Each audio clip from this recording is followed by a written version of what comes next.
পড়াশোনা করতে পারবো না। নেই দুটি হাত, কিন্তু সেই সীমাবদ্ধতা থামাতে পারেনি স্বপ্নের যাত্রা। অদম্য ইচ্ছাশক্তি, পরিবারের সর্বাত্মক সহযোগিতা আর নিজের নিরন্তর পরিশ্রমে পা দিয়ে লিখে সফলভাবে মাস্টার্স সম্পন্ন করেছেন তিনি। সিরাজগঞ্জের কামারখন্দ উপজেলার চর বরধুল গ্রামের দিনমজুর ওসমান গনি ও শাহিনুর বেগম দম্পতির 4 সন্তানের মধ্যে তৃতীয় নীলা এখন অনেকের কাছে সাহস ও আত্মবিশ্বাসের প্রতীক। প্রাথমিক বিদ্যালয়ের প্রথম দিকে মায়ের সহযোগিতায় যাতায়াত করতেন। দাখিল মাদ্রাসায় পড়ার সময় সহপাঠীরা পাশে দাঁড়িয়েছে। ধীরে ধীরে পা দিয়ে কলম ধরতে শিখেছেন। শুধু লেখাপড়াই নয়, পা দিয়ে তিনি ঘরের নানা কাজও করেন, যেমন তরকারি ও মাছ কাটা, উঠান ঝাড়ু দেওয়া, এমনকি টিউবওয়েল চেপে পানি তোলা। আমি ছোটবেলা থেকে অনেক কষ্ট করে এতদূর পর্যন্ত আসছি। আমি ছোটবেলায় আমার সমবয়সী যারা ওরা স্কুলে যাইতো, তাদের দিকে তাকায় তাকায় থাকতাম যে আমি হয়তো পড়াশোনা করতে পারবো না। আমি শিক্ষকতা খুবই পছন্দ করি। আমি চাই আমি সবাইকে শিক্ষা দেব।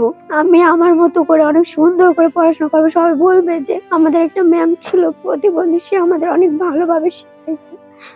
সরকারের কাছে একটা আবেদন, আমাদের একটা শিক্ষকতার চাকরি যেন ব্যবস্থা করে দেয়। আমরা সরকারের কাছে একটা আকুল আবেদন করছি যে নীলার একটা কর্মস্থান হলে নীলার বাকি জীবনটা একটু সুস্থ জীবনযাপন করতে পারে। খুবই অবহেলার মাধ্যমে নীলা অনেক বড় হয়েছে, সে মাস্টার্স পাস করছে।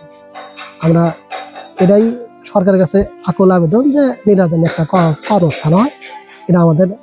নীলার বাবা বলেন, দিনমজুরি করে মেয়েকে পড়িয়েছেন।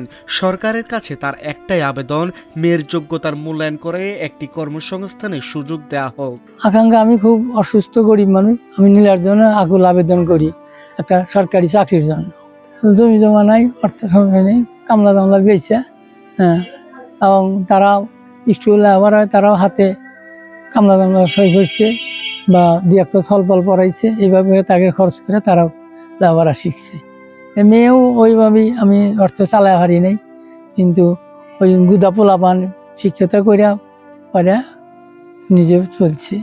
আমি ভালো ইনশাল্লাহ ভর্দ, কিন্তু সে পাও দিয়েই সাংসারিক কাম যাবতীয় করে।